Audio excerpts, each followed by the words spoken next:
Selamat pagi dan salam sejahtera pelajar-pelajar sekalian. Hari ini kita akan belajar Sains KSSM tingkatan 4, subtopik 4.3 iaitu sektor pengurusan sisa dan sisa air.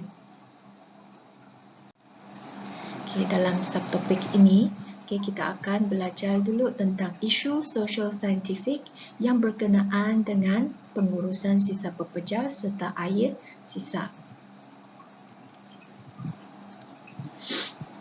Masyarakat perlu peka dalam pengurusan sisa pepejal serta air sisa. Mengapa? Ramai yang akan tanya mengapa? Sebab perubahan gaya hidup dan juga sosial budaya kita pada hari ini dan juga peningkatan prasarana dan ekonomi. Sebab ketiga, peningkatan bilangan penduduk sedunia. Apabila ketiga-tiga faktor ini berlaku, maka yang menyebabkan lebih banyak produk yang akan dihasilkan demi memenuhi keperluan penduduk sedunia. Jadi, ini meningkatkan pembuangan pepejal, pembuangan sampah dan juga sisa air. Contoh, kumbahan, sisa kimia, sampah saraf dibuang ke dalam sungai dan laut. Sangat menyedihkan, dibuang dalam sungai dan laut. Mengganggu ekosistem sungai serta ekosistem lautan serta kawasan-kawasan yang berhampiran dengan kawasan tersebut. Contoh sisa makanan. Sisa makanan tidak dilupuskan dengan baik. Sisa makanan tidak dilupuskan dengan baik boleh menyebabkan pencemaran alam sekitar. Pernahkah kamu fikir balik berapakah makanan yang telah dibazirkan oleh seseorang dalam setiap hari? So ini ada satu kajian yang menunjukkan average, secara purata, setiap satu orang membazirkan 0.544 kilogram setiap hari. So setiap hari 33,000 tan makanan domestik akan dibazirkan setiap hari. Dan jumlah makanan ini sebenarnya adalah makanan untuk 10 juta orang. So di sini cikgu ingin mengingatkan pelajar-pelajar, jangan ambil makanan terlebih banyak daripada yang diperlukan. Jika kamu hanya dapat makan sedikit, ambillah kuantiti yang sedikit. Jangan membazir makanan, terutama sekali masa kamu makan di restoran. Jangan tinggalkan banyak-banyak sisa makanan dan makanan itu akan dibuang begitu sahaja. Dan jika tidak dilupuskan dengan baik, boleh menyebabkan pencemaran alam sekitar. Contoh lagi untuk pembuangan sisa pepejal dan juga sisa air. Penjanaan, pengurusan dan penguraian sisa pepejal akan menyumbang kepada peningkatan gas rumah hijau. Gas rumah hijau ini dia menuju kepada karbon dioksida dan gas-gas lain yang boleh menyebabkan perubahan iklim dunia. Apa maksudnya? Perubahan iklim dunia maksudnya dunia kita makin panas. Makin panas. Iklim dia berubah habis. Makin panas dan menyebabkan fenomena pemanasan global. So fikir beberapa kali sebelum kamu membuang sisa-sisa pepejal. Sebab sisa-sisa ini mungkin akan dibakar begitu sahaja untuk lupuskan.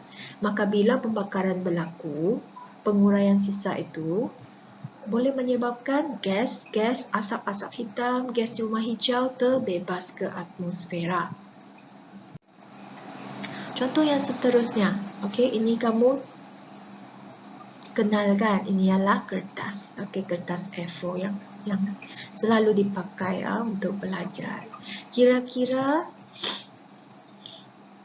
Okey, kira-kira 268 tan kertas dihasilkan setahun.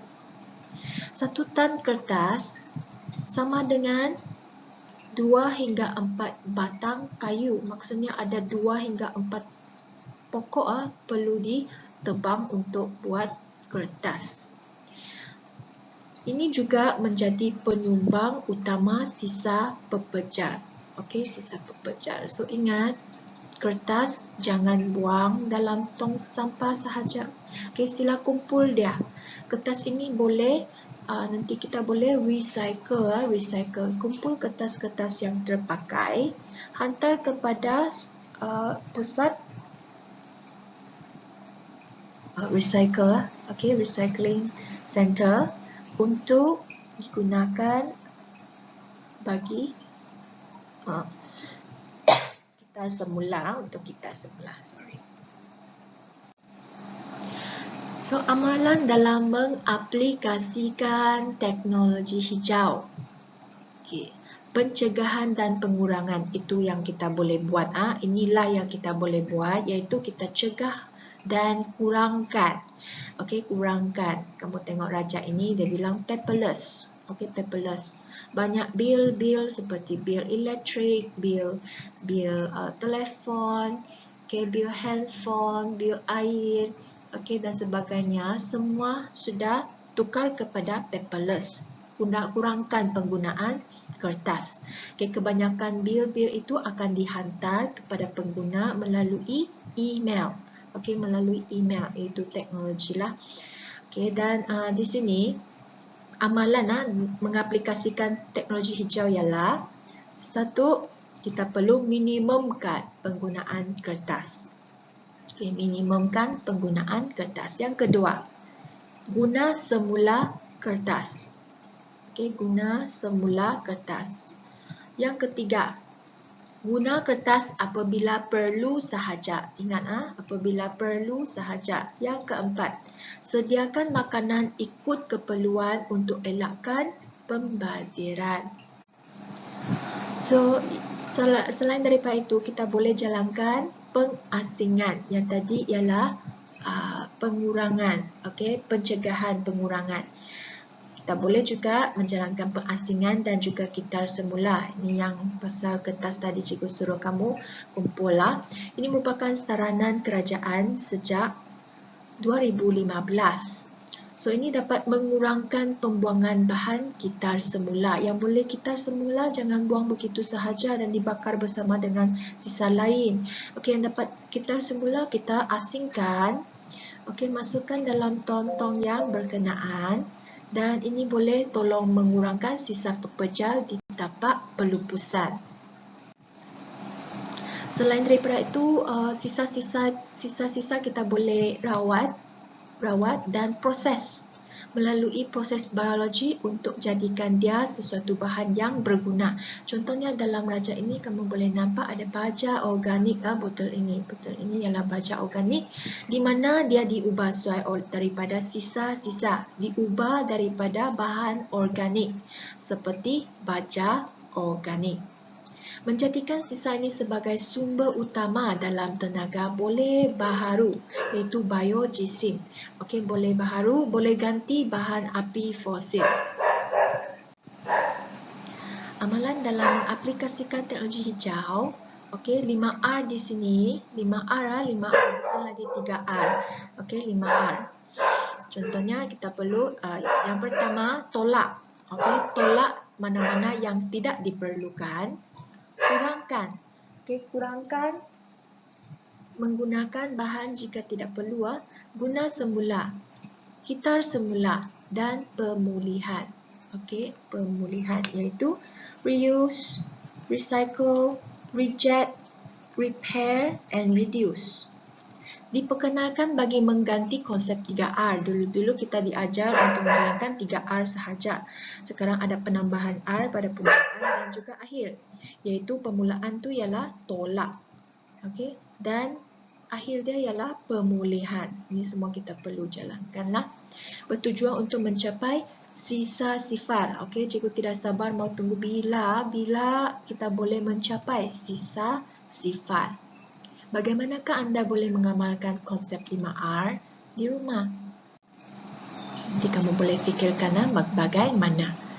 Okay, so subtopik 4.4 adalah tentang sektor pertanian dan perhutanan. Okay, sektor pertanian dan perhutanan.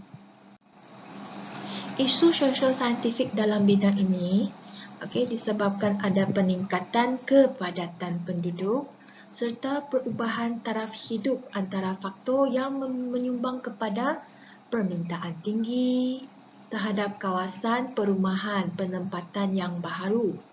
Disebabkan kita perlu sediakan bekalan makanan yang mencukupi.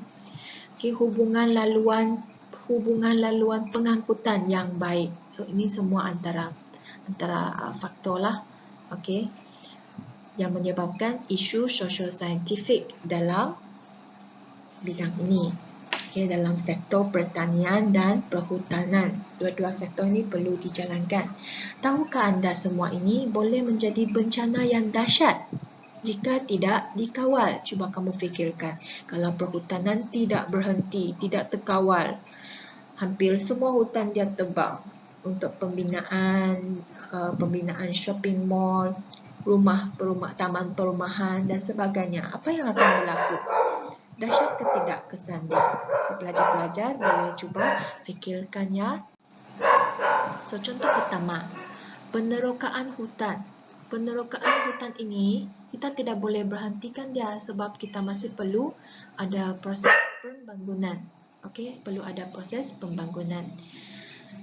Tapi jika penerokaan hutan ini tidak dikawal dengan baik, pokok balak ditebang bagi pembukaan tanah. So ini boleh menyebabkan tanah runtuh, banjir besar, boleh menyebabkan kepupusan flora dan fauna. Ini semua adalah kesan-kesan penerokaan hutan. Permintaan tinggi terhadap rabuk,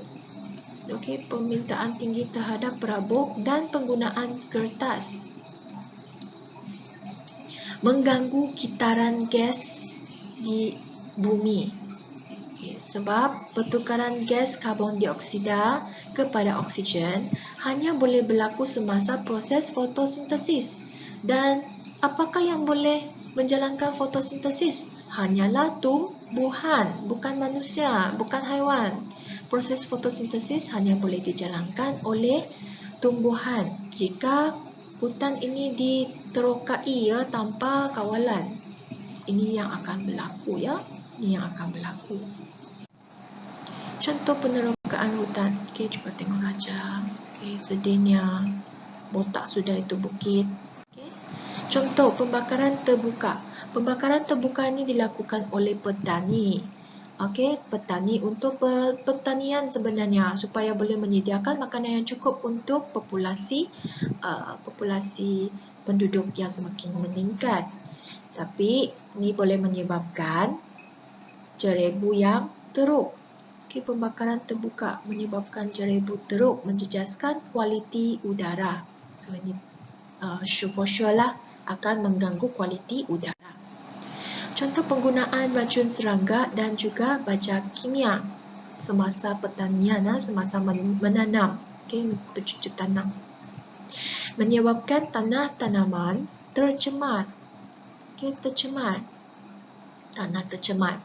Keasidan tanah meningkat. Tanah menjadi makin asid sebab banyak baja kimia yang digunakan. Menyebabkan tidak sesuai lagi untuk pertanian. Bahan kimia diserap oleh tanah akan mengalir ke sungai. Bahan kimia mengalir ke dalam sungai, dia mempengaruhi hidupan dalam sungai pula. Membahayakan hidupan akuatik dalam sungai. Ini menyebabkan pencemaran sungai. Pencemaran sungai. So, aplikasi teknologi hijau dalam pertanian dan perhutanan. Apa yang kita boleh buat? Apa yang kita boleh buat ialah kita merawat dan memproses sisa pertanian untuk dijadikan baja kompos. Kita reputkan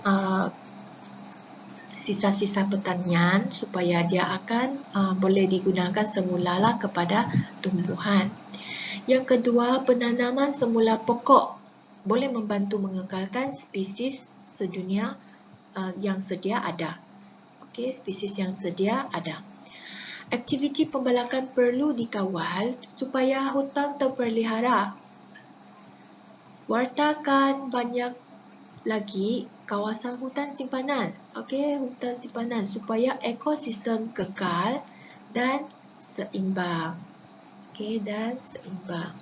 So, ini adalah langkah-langkah yang kita boleh jalankan dengan mengaplikasikan teknologi hijau dalam sektor pertanian dan juga perhutanan. Okey, so cikgu hari ini cikgu akan stop di subtopik 4.4. So, jangan lupa pelajar-pelajar praktis formatif dalam buku teks untuk 4.3 dan 4.4 perlu dijawab dalam buku latihan. Okay, itu sahaja. Sekian, terima kasih.